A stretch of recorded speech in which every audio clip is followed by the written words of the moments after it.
په پکتیکا او خوست کې د زلزلې د تلفاتو لوړېدو اټکل وشو.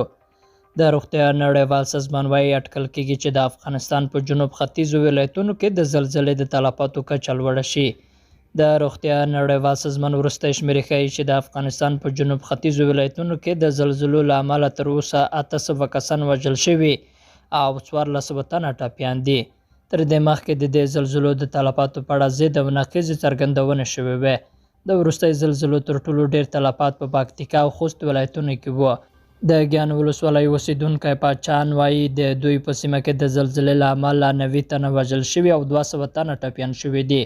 خو نوموړی زیاتوي چې د ټپیانو کره شمېر تر اوسه معلوم نه دی.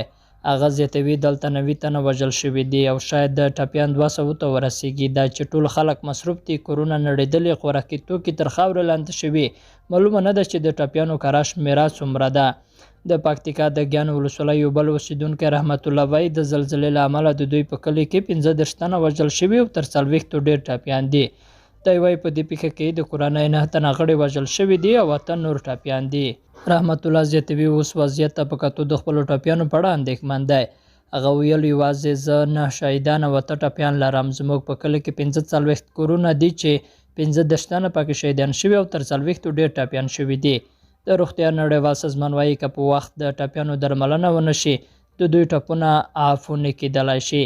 د دې سازمان په خپل تازه راپور کې ویلي دي که څو هڅې روانې دي او مرسته کوونکي ټیمونه په سیمه کې دي، خو امنیتي ستونزې د روغتیایي مرکزونو د تعمیرونو خرابېدل او د درملو او جراحي وسایلو کمی د ټپیانو د درملنې چاره سخته کړې ده.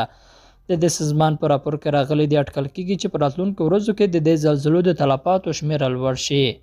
قدرمنو دوستانو له ملتیا مو مننه.